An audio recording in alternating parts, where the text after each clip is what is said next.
Hello and welcome to another episode of the Young Tongues podcast. My name is Barbara Fountain and I am the founder and CEO of the Young Tongues, a peer-to-peer support group for young tongue cancer patients across the world. And we are back for another episode. I think it's our second or third last one before we go on the summer break. But I have a really special guest with you, another fellow young tongue. Amelia, welcome to the podcast. It's so lovely to have you here. We like to get to know, we like to get to know everyone beyond the cancer diagnosis. So can you introduce yourself to our listeners? Sure. I guess I'm still figuring out who is Amelia beyond being the cancer patient and beyond being mum. I'm originally from London, but moved to Yeovil in Somerset 11 years ago after having my third child. My children are now 22, 19, and almost 11.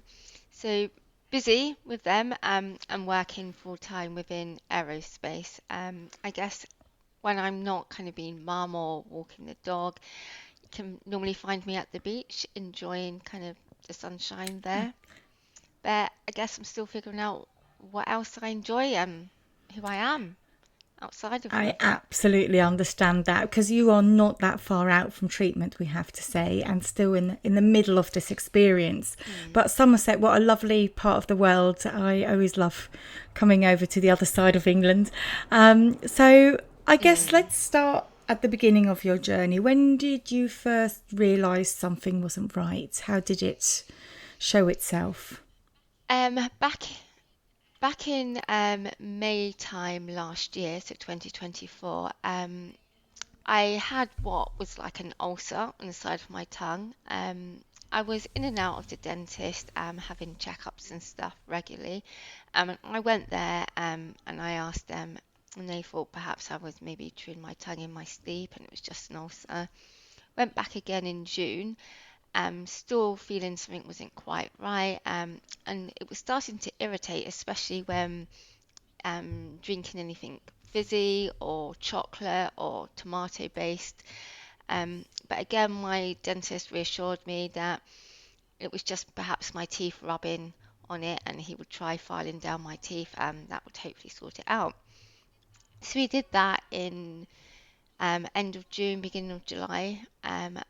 But throughout August, I still wasn't feeling quite right. I ummed and ahed about whether or not to go back, but I just felt almost silly, like going back for like a third time with the same issue if they've already tried everything. It was the summer holidays. I was trying to enjoy it with my youngest, and then at the very beginning of September, I had a day off, so I went along to my GP. They took one look at me, knew something wasn't quite right. That was on the Monday, and on the Friday, I was in the hospital having the dreaded biopsy, which many of us know how awful that is and how we cannot prepare for how painful it Mm. is. And little do we know that actually that's just the start of everything that was to come. But even at that point, in going in and having the biopsy, I didn't for 1 second think I'd hear the words, it's cancer. I was just not prepared for that at all. I thought perhaps it was just, I don't know, an ulcer that was infected, perhaps, or, just something easy treatable, not surgery, not cancer, not to the extent of where my journey ended up taking me and where I am now. Absolutely. I still can't. Yeah, and I'm just really the one thing that really strikes me is how fast you went from your third GP appointment to having the biopsy. Because we all know the NHS system. Usually there's waits in between, and you go and see an ENT. But they were Absolutely. very much on it and said, no, you need to come in straight away. Yeah, they were great. I felt, if I'm honest, really let down by my dentist. It's you can't get, certainly in Somerset, NHS dentist for love nor money. It's a private dentist. Um, I felt let down by him, especially when I look back in hindsight. But my GP was fantastic.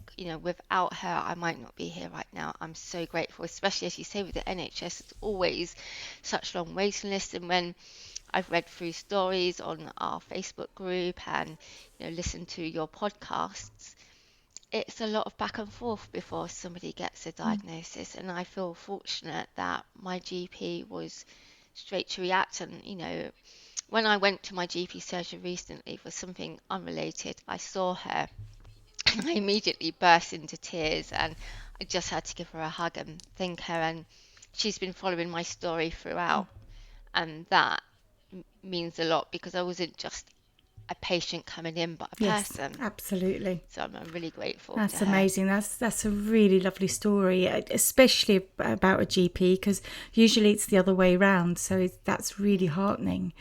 So you Yes. have the biopsy very quickly, and I assume then you get the results. How was that moment for you, especially with having, well, your kids aren't that young anymore, but one of yours is still 11, so still needs a lot of support. Yes. Yes. So a couple of weeks after the biopsy, I had a follow-up in Max Fax down in Taunton, which is about 45 minutes from where I am. I had planned to go by myself because I thought it's not going to be, anything untoward, surely not. And then somebody at work said, maybe I should take somebody with you just in case. So I took my 19-year-old daughter with me, and I was not prepared. And I still can't quite comprehend that feeling in those words. And it doesn't feel they were said to me. It's almost like an out-of-body experience.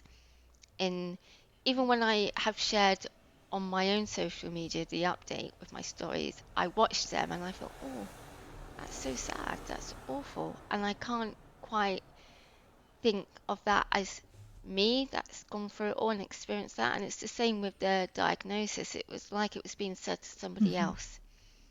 But at the same time, the world was spinning, and I could not even imagine what he was saying was going to happen to me. It just didn't feel real. Absolutely. And it was within 6 weeks of being told the news, I was in for surgery. And like many of us, that was a partial glossectomy, left neck dissection, and the radial forearm free flap. And how did you manage? So, did you have a support system in terms to help you deliver your childcare, but also someone to look after you and to advocate for you? How did you organise yourself? That was really hard, to be fair. Me and my partner don't live together. He's about 45 minutes from me. He's been great. It was an early relationship. We had only been together like a month before I got the diagnosis, and at that point, I just thought our time would come to an end. But he's been fantastically supportive throughout. It's just hard with not living together to get that same support and care from if you do live with someone. Florence, my youngest, her dad has been great. He's been really hands-on and supportive with her, so he's been the main carer for her throughout my journey. A handful of really, really good friends that I'd be lost without, that have helped pick up the pieces of me, or my children, for when they've needed that support. Work has been fantastic as well with supporting me throughout. And without those different kind of structures of support, it wouldn't have held me together, and I still would be struggling. Yeah, completely can hear that and understand that. And it is like you build your village, isn't it? You put the right people in the right place, and Yeah, it's incredible how absolutely. people care. It's part of it. I mean, you realise quite quickly, who your support system are, who your good friends are. But unfortunately, throughout it, I've also lost a couple of friends that felt I was using cancer as an excuse to behave a certain way. And that really hurt because, as you very well know, it just turns your life upside down. There is no using it as an excuse. It rules who you are and rips you apart. Mm. And we're never the same again. Yeah. Never. And I don't think anybody can fully comprehend that unless they're in that seat. It's just, it's Yeah. just And it's awful. incredibly difficult for Awful. you as well because you already have this life-changing event happening to you. You're not in the driver's seat. You're Mm, being taken on this ride.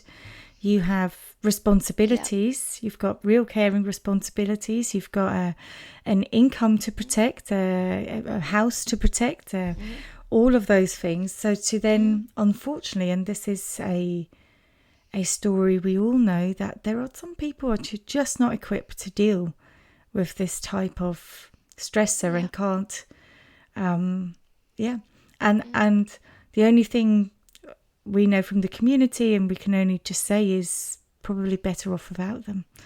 But that's no consolation in the moment, isn't it? Because it hurts no matter what. Yeah. yeah.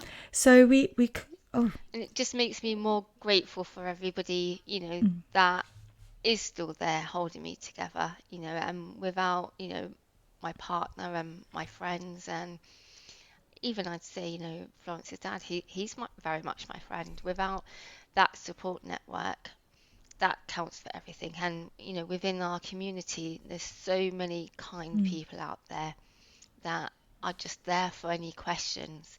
And without finding you and our community, I just wouldn't, have had that same support, and I'm so grateful yeah. for it.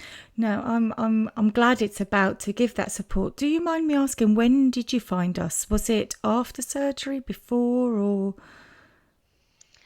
I think it was just mm, after surgery when you're sat in hospital driving yourself mad and you start looking at what support groups were out there. I think I was very much in mm, denial right up until surgery because I worked right up until the day before my mm, surgery, which everybody thought was crazy, but that was my way of coping and keeping mm, normality because I didn't want to accept what was about to happen. And it was only on the day as I'm walking in, to theatre that it dawned on me the enormity of it all. But even then, that's a far cry from the reality. And yeah, it was only upon, I think, in hospital when I started searching that I found found us? Young Tongues. So we're talking about surgery. You, I think you really eloquently described that feeling of checking yourself in, because I don't know how you felt, but Mm, like I was okay. I just had some weird thing on my tongue, but I knew that I was about to go into hospital and then be worse the other way round, like on the other side. But obviously, it mm, was for the greater good. mm. Um, how did how did things go for you in hospital, and how did the surgery go? Apart from massively freaking out upon that walk Mm, to theatre and being in floods of tears, the care I had was amazing. And Sue, one of the theatre nurses, held my hand, and I felt in the best care. She was amazing, like my guardian angel. And the whole team I had were fantastic. And I remember just waking up and coming round feeling like you've been hit by a bus and then some. You just feel wrecked and you're so high on all of the drugs, but you know something's not right, and your mouth and that taste is just mm, awful, awful. And the fact that you can't even have any water to help wash it away. I just remember having really weird, vivid dreams that made no mm, sense and just felt it was just no escape. It was just, it was just really weird, really weird. I have a really hazy memory of that, and I remember one nurse in particular, she got me out of bed and she was helping to just clean my hair and wash the dry blood out, and she plaited it for me. And it was a really kind moment. And I felt that was just a dream, it didn't happen. And then when I had moved on to, I was very fortunate not to be on the ward. I had a private room, and that was just luck of the draw, I think. That will And have been they had given that me will have been this. because of your forearm flap, because of infection risk. Yeah, I saw, okay, okay, yeah, that's interesting. I had no yeah. idea. Because I was Okay, on a private room as well, and I was like, "Oh, I didn't pay for this," and they said, "Oh no, okay. it's because of your forearm flap." Yeah. Um, so Ah, see, they never said to me, yeah, but that's good but to I know. think the length of stay you get in that room depends. There's a bit of a luck draw because they obviously try to get you out as quick as Yes. possible. So yeah, so but yeah, you had your own room. So once you moved to the ward, Mm. I was only there a couple of days before I was then taken back to oh, ICU again because my blood pressure dropped quite low. And they were worried about the flaps, so I was back on kind of those half-hour obs. Um, and then you just think, if I'm going backwards, maybe this is the end. That's how I felt. I felt maybe this was really it for me. And I managed to kind of get back out by that evening of ICU back into my room. And when they gave me this little book, and it was from some of the nurses that had looked after me in ICU to write about my day, so it would help piece together that memory. I think that's such a wonderful idea, and more and more places should do that. Unfortunately, not all of the nurses wrote in there, but the one who did my hair, she did. And that's when I realized it oh, wasn't a dream. It really did happen. And some of my memory was there, and some of it was truths, but then some of the bad bits of like that taste of that feeling that you also then are reminded that was very real too. absolutely. Oh, that's really lovely. That book. That I've never heard of that before. That's a really good Mm, idea to help you kind of look back. Because yeah, same here. ICU is absolutely. so hazy because it's just. I don't think I could Mm, see much beyond like half a meter from my eyesight anyhow. So no, yeah, same. but I also remember that I had a lady who cleaned and replatted my hair, and that was just such a beautifully nurturing thing to do. It made me feel very safe. Mm, mm, absolutely. And you're right, that is it. It's feeling safe, feeling taken care of. And that just counts for a lot. And just also remember every time I would open my eyes, my partner would be there holding my hand, and goodness knows how many hours he would sort of just sat there while I was in and out of sleep. But he just didn't leave my side. Albeit be a new relationship, that's when you know there's something different this Yeah, time. no, absolutely. And If you yeah, can make it through this, you can make it through a lot of things. That's for sure. absolutely, So, absolutely, absolutely. so you mentioned you had some complications with your blood pressure. Do you know what that was, or was it just like just a freak thing? It seems that quite often, if I'm stressed or if, I don't know, it's certainly after surgery or, stuff like that, it does tend to drop. Even when I went in for my pre-op last week, Wednesday, my blood pressure was low then, and I can only associate that with obviously being quite stressed and anxious about what's coming up this week. So I guess it is a new thing perhaps, but no idea why. They did say, to ensure drinking plenty of water because that can affect your blood pressure dropping. But other than that, I honestly No, don't know. but they obviously were concerned enough to put you back under observation, but then um, okay enough to let you go back on the ward. How was the rest of your Yes. stay and leading up to the for some it's dreaded, and for some they can't wait to be able to get released and go home.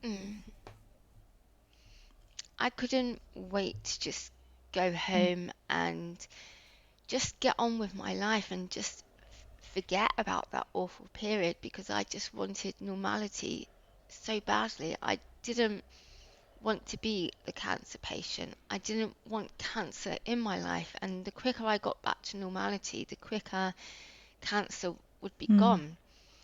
But I've certainly now come to realize you can't run away from it. You can never escape it. It's always there, no matter how many months or years you are past. It's always going to be there, part of my life. And through having counselling, I've learnt to accept that. And some days it is more of a battle than others, but I know I can't leave it behind. No matter how fast I run, it's not going to happen. And those 10 days in hospital were a very long and dark period. Did you have people come and visit you? Did you have things there to help you through? Like, did you, like, because I felt better quite quickly, and I started, well, reading didn't really work, but audiobooks, and at one point I started doing, actually I'd never finished that. Just remembered. I started doing photo albums on my laptop, you know, the ones that you can print out, because that was such an easy task, just drag and drop. But I've just realised that I never got it printed, so maybe I should go and have a look at that 6 years later. But yeah, how did you pass the time in hospital? Again, I think because I was so in denial of what was really happening, I don't think I prepared myself enough in going in. And it didn't help that my internet connection was horrific. Not just, with my mobile data, but Wi-Fi.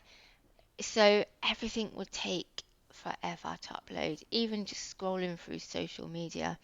It was so temperamental. So that made it difficult.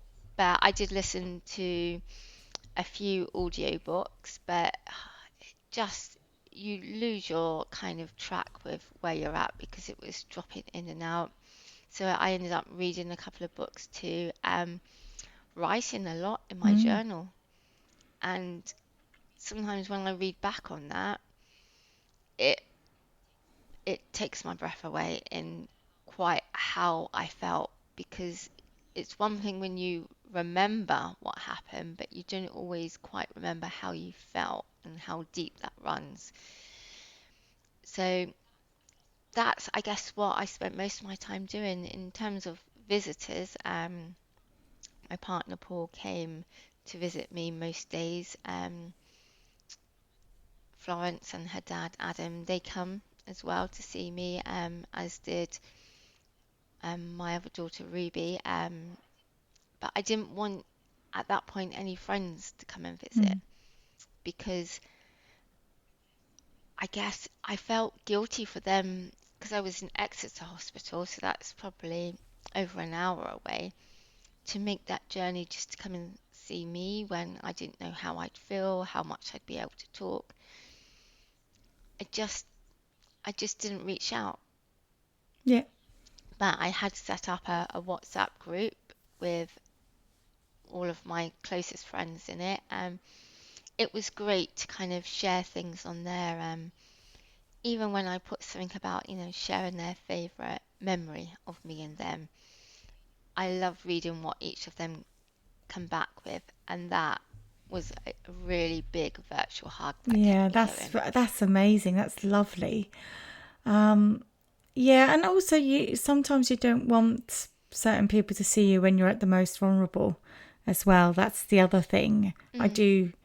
I had explicitly said my niece wasn't to come and visit me because she was so young, and I didn't want her to be scared of me.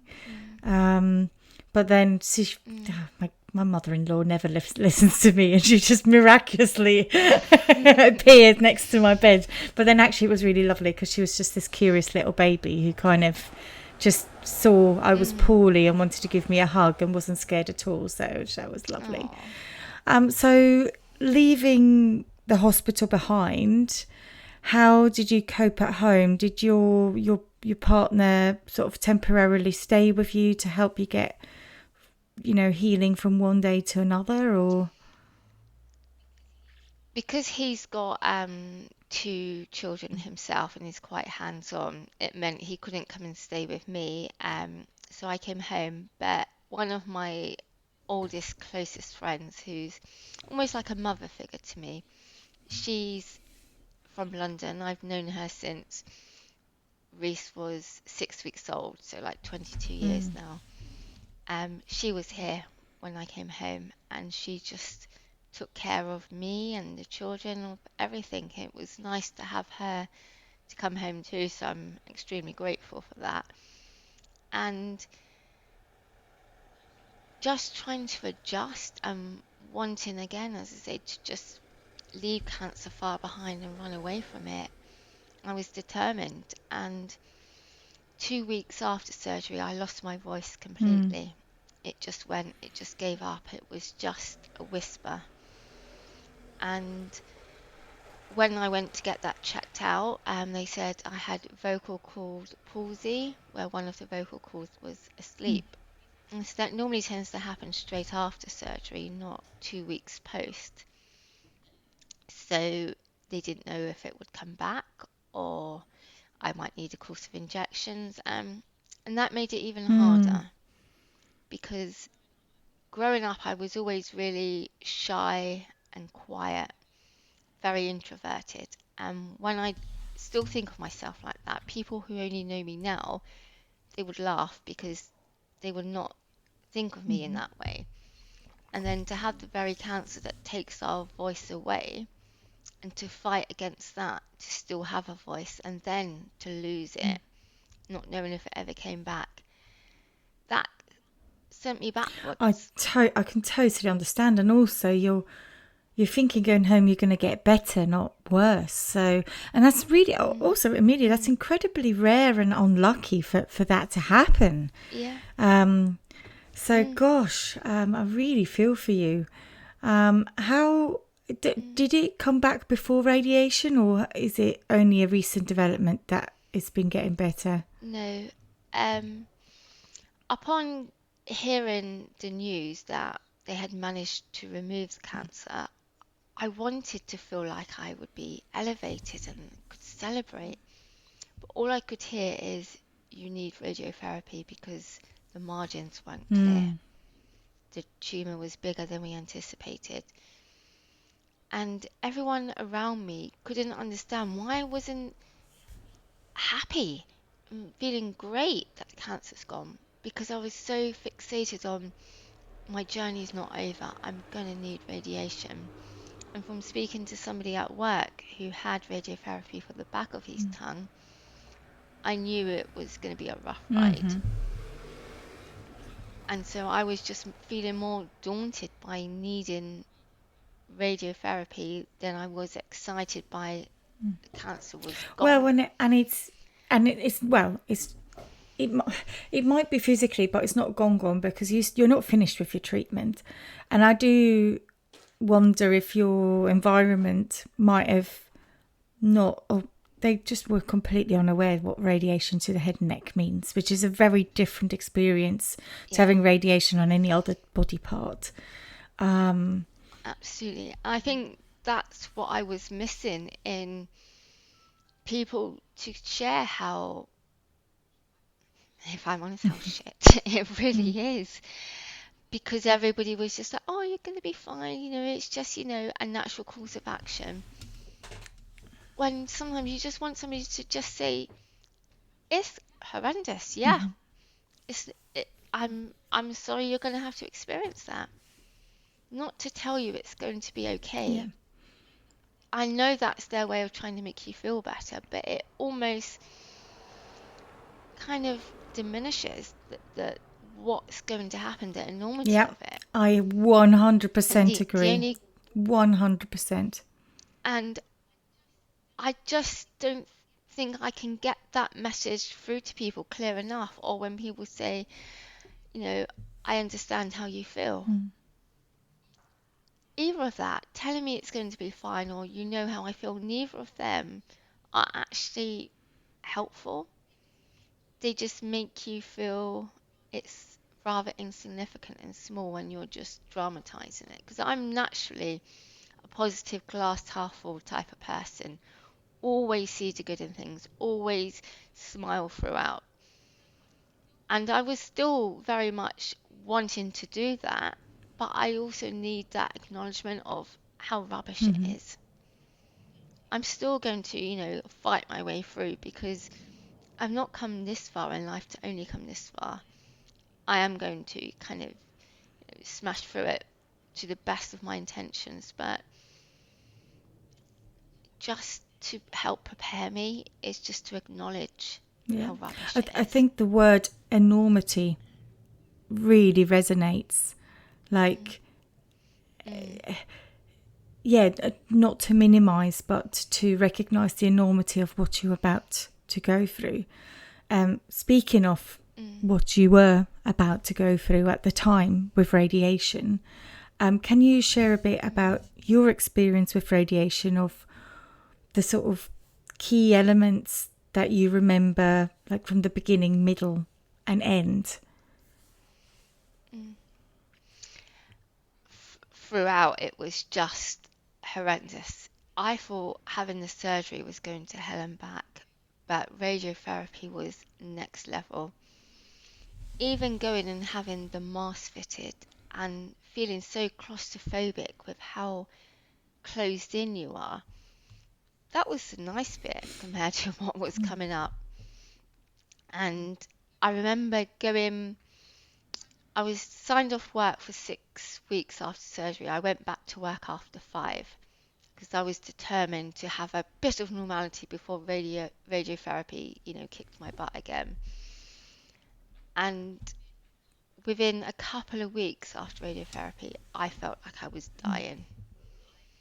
I just was horrific. Come week 3, the blistering inside my mouth, on my lips, my whole face just felt swollen. It felt sore just to the slight touch. Just drinking water was uncomfortable. Taking any pain meds, and I look back now, they offered me a Mm. peg, and I didn't want more surgery to have this feeding tube fitted. I was gonna get through it like I had come through surgery and started eating really well before radiotherapy. If I manage that after surgery, I can do that after radiotherapy, Mm. sure. Absolutely not. And after 3 weeks, I ended up in hospital. And while I was awake, they fitted the NG tube. That was Oh, that's harrowing. really tough. Oh, that's really tough. Oh, Amelia. Mm. To have it fitted when you're feeling perfectly Mm. normal is hard enough, but when you're so sore everywhere and they're fighting you down to put that tube Mm. in was was awful. It was awful, and I can't think of any other words. I feel even still traumatized just thinking about that moment of fitting it in. But as soon as it was in, it meant the main thing for me, I could have pain relief Mm. again and to help, calm everything down. But then to still have to go for radiotherapy at that point every day, 30 sessions over 6 weeks, doing that very thing that's made you feel that bad, and it's going to continue to make you feel worse because you're only halfway through, that was tough to push Mentally, yourself. also mentally, because you're already on your knees at this point, and you feel like. But then I do Absolutely. wonder if having the NG tube fitted and also getting the extra nutrition that you didn't before, that may have also Mm, had a positive impact on your body in order to try and help heal the mm, damage as it was happening and give you the strength to continue as mm. well. Absolutely. I think just in terms of how I felt having the nutrition certainly made a difference for your energy levels, albeit the fatigue is awful anyway, but it gave you that little something and just that clarity in your mind. Whereas before, when you're overcome with pain and exhaustion, you can't think straight, and being able to think a little more clearly really helped. But at the same time, if I wasn't hospitalized, which unfortunately was for a 2 week period and it was over Christmas, I think I would have felt I just wanted to run away and never kind of have any more radiotherapy because I just couldn't do it. But because I was in the hospital, they were going to come up for me every day. There was no escaping it. Yeah. By the time I came out of hospital, I only had another 2 weeks left. So it was hard, but I thought I've done 4 weeks. I'm going to do the last The two. last two, push And through. for the last part, I stayed with my, yeah, absolutely. And I stayed with my partner, and he took me every day for the last 2 weeks. And then I stayed with him a couple of weeks after. And that really helped rather than coming home and having to be mum every day and worry about the house and all the stuff that comes with it. Being at his house meant I was taken care of, and I really needed that. And Absolutely. that made a difference to help with the healing. Yeah.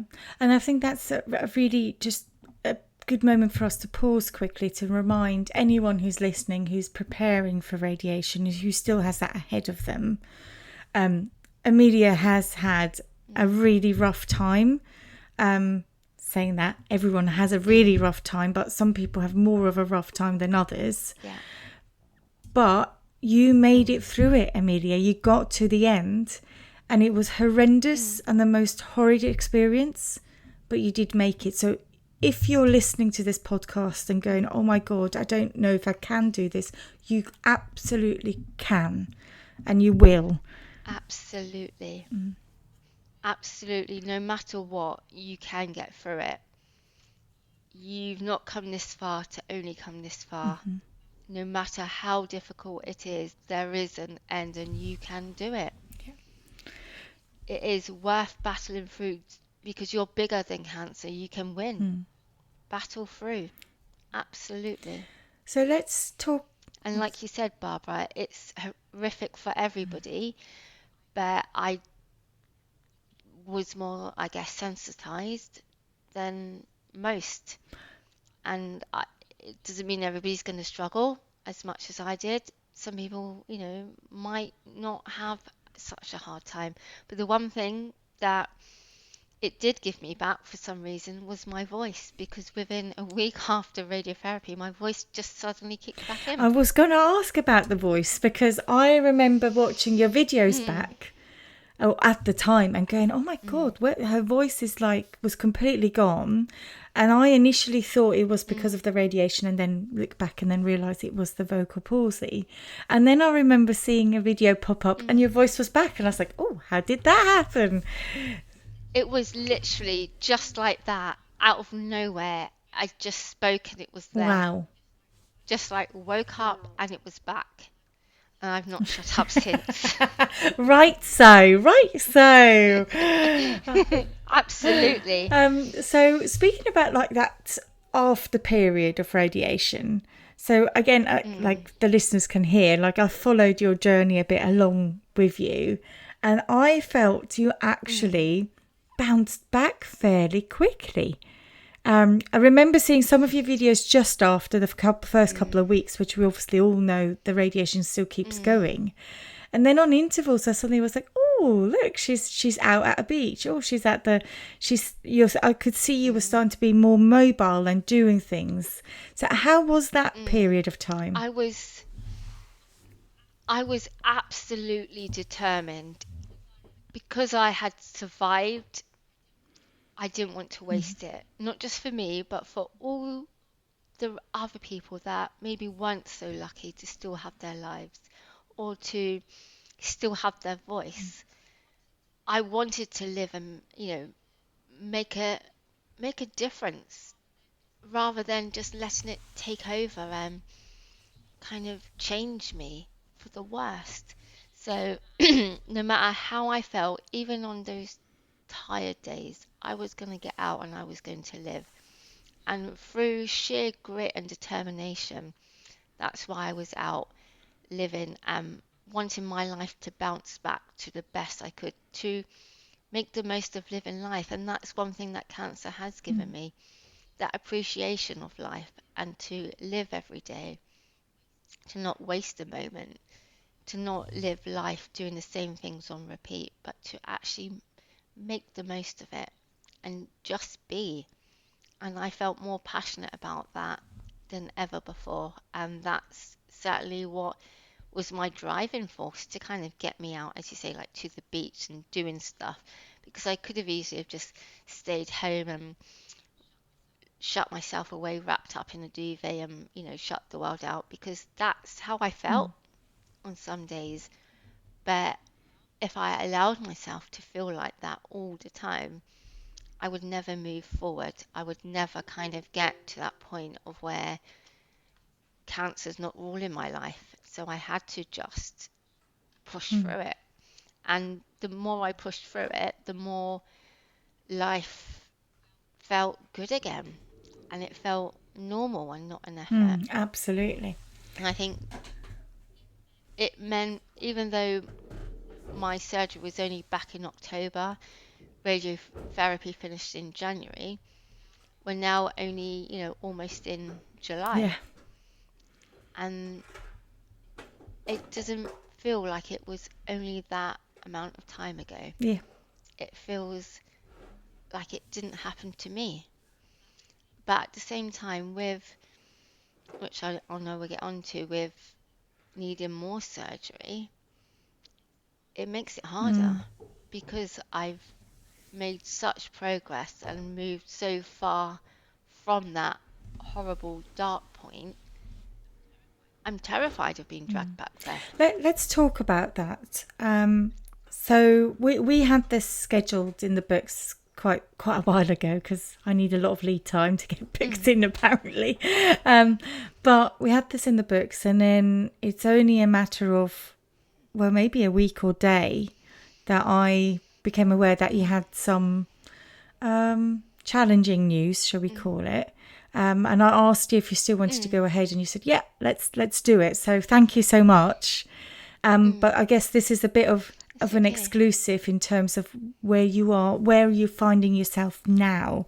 So would you like to share with us what your current status is? Of course. Of course. I felt I still wanted to do this podcast, as, like you say, we booked it in ages ago, and actually maybe it will help for others to hear my story so far, and what I've got ahead, and where I'm at, and what's to come. So my tongue wasn't healing too well, and they thought maybe it was rubbing on my teeth. Back to that Yeah. again. And they couldn't remove any of my teeth due to the high grade radiotherapy I had. They wanted to do an MRI scan just to make sure everything was fine. And they did that, and they then wasn't sure if it was just still damaged from radiation and surgery. And by that point, I had already had 3 biopsies. I had one in the January, literally a couple of weeks after radiotherapy finished. I had a biopsy, and then I had a double biopsy in the March. And were those So incisional biopsies, or oh god, yes, oh my goodness me, yeah, oh Amelia, yeah, okay, yeah. And as you know, movement of the tongue is limited. So when you've got full movement of your tongue, having a biopsy is awful. When you have limited movement of your tongue, it's even worse. Never mind when you've had that surgery, you've had the radiotherapy. It was just, I even like that, I look back and I'm like, I just don't know how I did it, but I Yeah. did. And you realize we can do hard things. It is And uh, remarkable, honestly, remarkable. Because also, I mean, I sort of shudder just now thinking about having another biopsy, and I'm fully healed. mm, But this is very close to finishing radiation. Even March is close to mm, radiation, so there's still a lot of soreness, and absolutely. so no. Mm. Wow, well done you to accept that that had to be done and to do it. It's because I knew the alternative was not knowing if there was still something there. So I had to do it just to know, because otherwise what I had been through would be all for nothing. And I think that was what pushed me to just get Yeah. on. And it helped having my partner there, with his annoying positivity to kind of help, encourage me through. And then having an MRI, and then they still weren't sure, so I had a PET scan.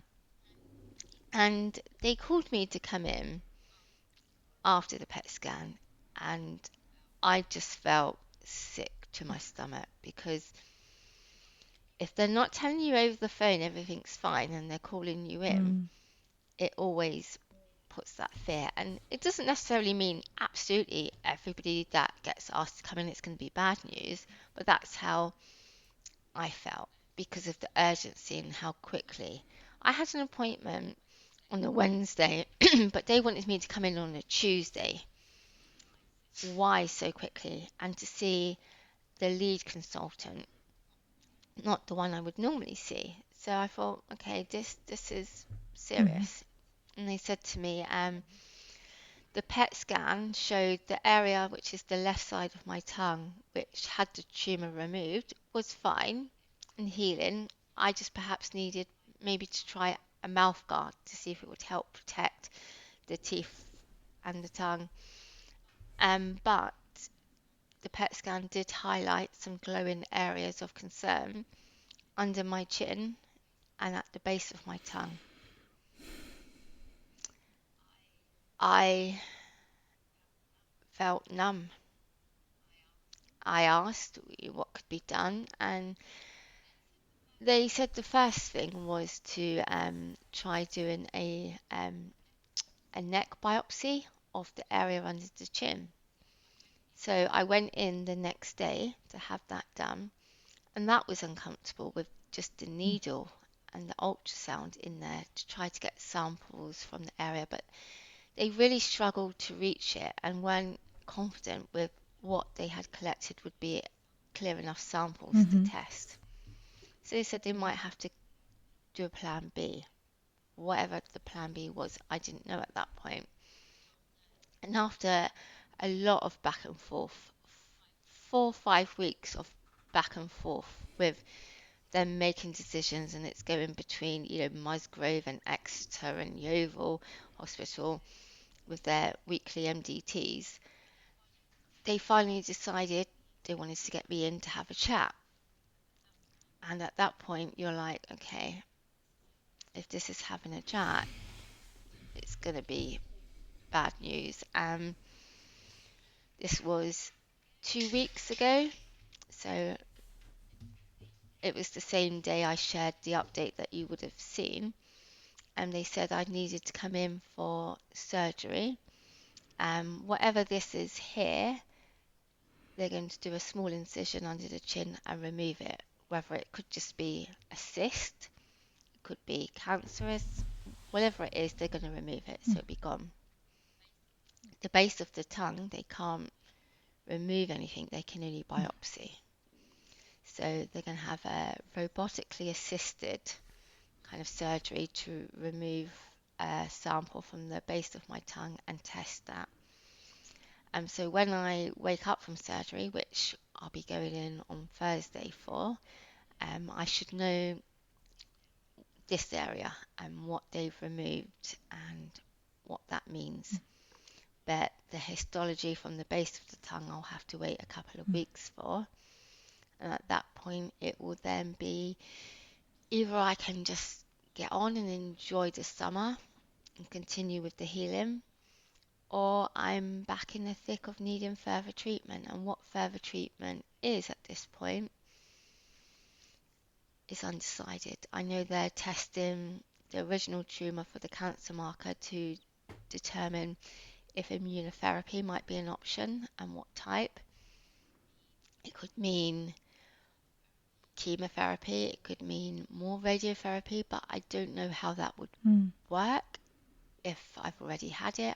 Right now, I just So don't there's know, and a I can't bring no, myself to and there's a ask. lot of uncertainty, and it's almost like not. I don't know. I'm just making sure I don't want to belittle, but it's also not worth crossing that bridge until you have to.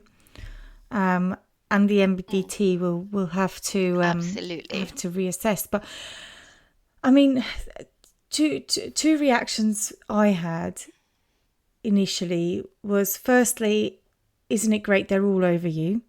Because if this turns out all to have been, no, actually it's all clear, how great to have that certainty, but also to have a Absolutely. team who are proactive to go, okay, we've picked something up, Yeah. we're going to check it out. So that's the Yeah. outcome we are obviously all hoping for.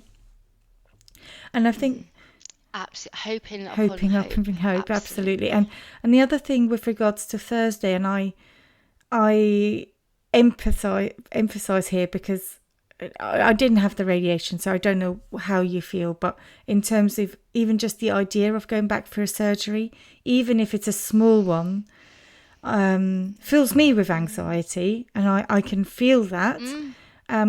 But I guess the only bit, the bit that you can take with you is it's not going to be a 12-hour op, is it? I assume. Yeah. That's what I'm desperately keep reminding myself in. This surgery is going to be 3 hours. I could, be lucky enough to go home the next day.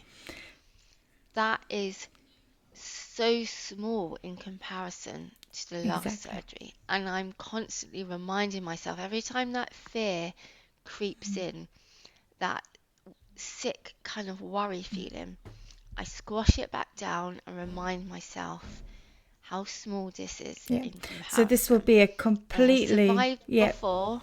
Sorry, we've got a bit of a lag, but Sorry. but this will be a completely different experience to last time. So it's almost like you need. It's almost like wiping the slate, but not. But that's the other thing I was thinking. Actually, one other positive, like another like secret weapon that you have, is that you know what to expect now. You've been through this before, so.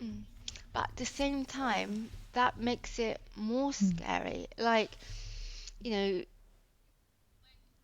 when, like, I can only liken it to when you've had a baby and then you go into labor for the second time.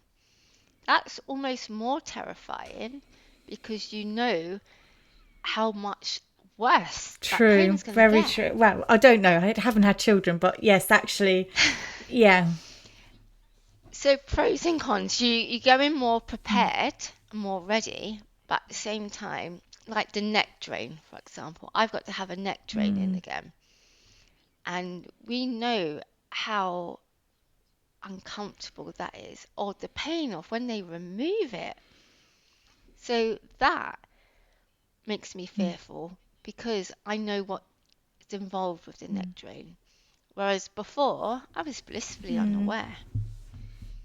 So yeah, there's some preparedness which helps, and to know what I want to take into hospital with me, and knowing that, their internet connection is rubbish, so I'm not going to rely on that. So there are positives, but at the same time, there's that horrible association that It's you a bit. have. And they're putting me in the same ward as they did last time because it's familiar. But at the same time, that's taking you back down Lane. I memory wonder if lane. that's a little bit of a PTSD trigger there. I don't think. Oh yeah. Yeah. It's a bit close to. Because that is exactly it. And I never really thought about that because with PTSD, we always liken it to people that have returned from Yeah. the war, but there is PTSD associated Oh, yeah, with yeah, this. absolutely. You're right. And I've never really thought about that Yeah. before, but So I yes. don't know if you know this, but I had, well, I've not formally been diagnosed with PTSD. I was declared of having PTSD-like symptoms, PTSD-like symptoms, and they manifested for one particular thing, and that was the biopsy. So the room I had the biopsy in, I can't have my checkups in there because I have a visceral reaction. So I end up in the most, well, I've not experienced this for a long, long time now, but when this was all still quite new, I mean, the first time I ended up vomiting, and I had no idea why, because I wasn't like ill or anything, but and it really sent me spinning.